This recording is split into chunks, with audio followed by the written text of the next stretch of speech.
Hi, Mr. Lee. How are you doing? I'm doing good. Can I get you any water or anything else? No, I'm fine. Well, this is our first counseling session, and you just got done filling out your paperwork. But just to go back over the confidentiality to make sure you understand, anything you tell me will be kept between me and you, except for harming yourself or someone else, any type of abuse towards a dependent adult or child, along those lines. But anything else will be kept confidence. Do you have any questions about that? No, ma'am. Okay. What do you expect to get out of counseling? Just a little guidance, some help, maybe, a little foundation I can build off of. Okay. That's the kind of expectations everybody has. Why are you here? Just to get started?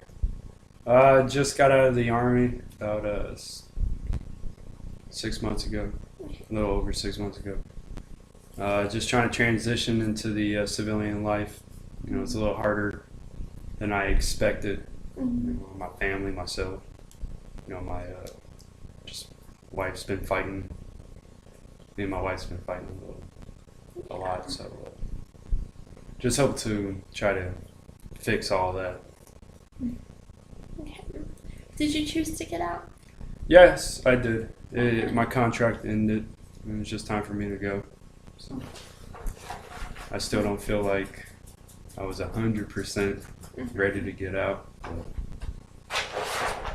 Being in the Army was kind of a lot of time away from home. Did your wife have any influence in your decision to get out? Did she ask you, or Yes, she did. It was, ultimatum, or ask you? yeah, it was kind of she had a lot of push in my decision to get out, Mhm. and the kids, being there for the kids was a major one. So Okay. And what did you do in the Army? I was 11 Bravo Okay. infantry. Oh, wow. So So you saw combat, or? yes, 3 times. I've been to Iraq twice, Afghanistan once. Okay. Do you think that affects you, or is it just the getting out that you really have the most struggles with? Uh, I've received a lot of help. A lot of my buddies were there for me. Okay. The major problem is just me trying to get in the mindset of a civilian, because it is different.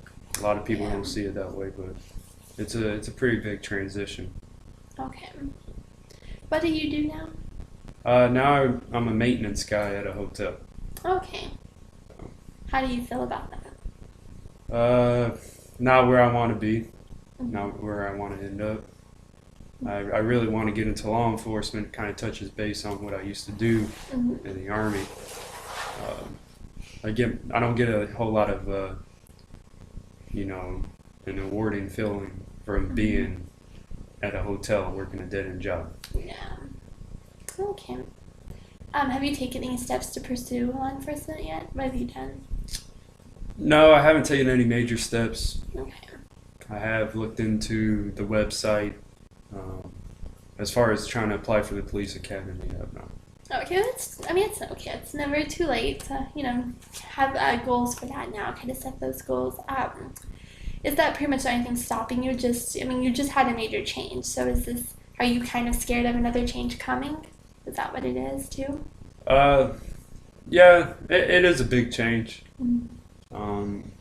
Financial wise, it'll Yeah. definitely help the family Mm-hmm. going from what I'm doing now to there.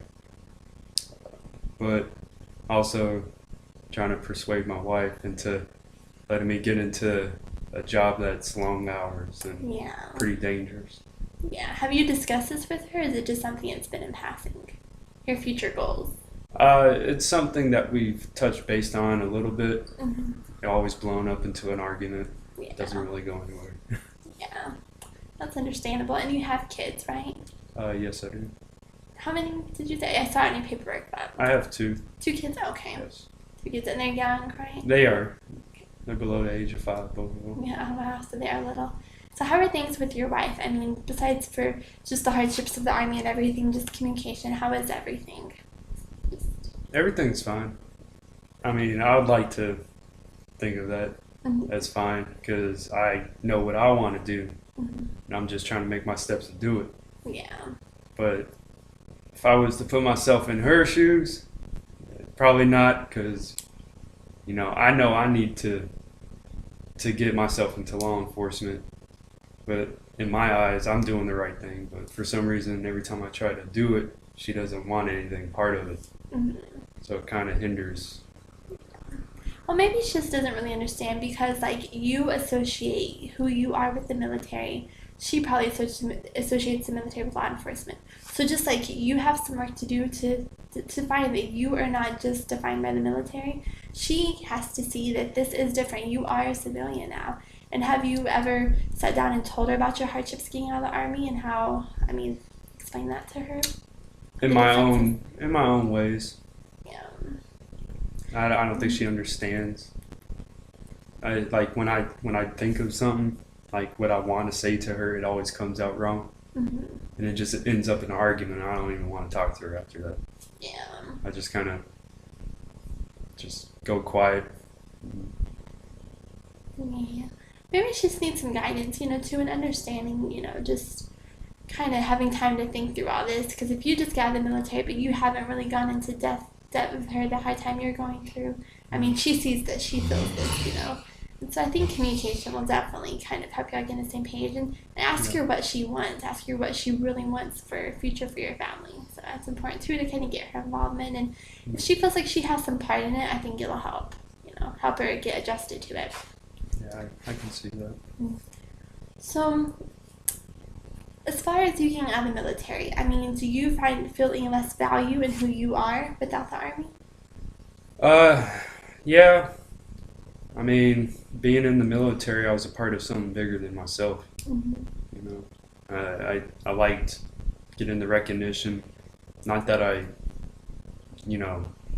took way too much pride in it, Mm-hmm. but I always felt like, I was doing something that had some kind of meaning to it.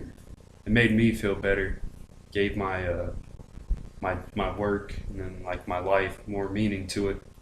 I've always worked dead-end jobs growing up. It's just I figured it's just starting from the bottom, but now here I am, and I'm kind of embarrassed because I gotta have the military just to go be a maintenance worker at a hotel. It's definitely not where I see my life going. Well, it's not embarrassing. You got a lot from the military. You're not the same person who you were before. You're a better version of you with military bearing and the discipline the military has to give. So, I know you feel embarrassed, but that's one thing that we probably should really work on. Your value and your goals is just kind of getting your self-esteem back up. Determining who you are and what you're good at and valuing yourself without the military. Because it seems like without the military, you kind of feel like you lost a little bit of who you are, but you can get yourself back, just a different you. So, as far as, future counseling sessions, let's kind of just talk about what we're going to do next week, what we're going to talk about, kind of wrap this up, and maybe make some goals for the future. That's what we're really going to focus on next week. But for now, what goals do you see that you want to work on right now? Fixing my marriage, Mm-hmm. getting a little bit closer to my kids, and making that step to getting into the police academy. Those are good goals. Getting your self-esteem back up. I think those are all really good goals that we could both start together to meet. This week, before we meet again next week, do you think you could just sit down and talk to your wife about what you really want to do in a setting away from your children, just you and her, and ask her what she wants? Make sure that you do listen too and just give her some input to make her feel like she has more control of the situation. Because she probably feels scared about everything going on too. So Yeah, that's definitely something I can do. okay. Sounds good. Well, thank you for coming, and we'll definitely talk again next week and talk about your homework and how you did. That sounds good. Thank you for Right. everything. Thank you. Bye, Mr. Lee.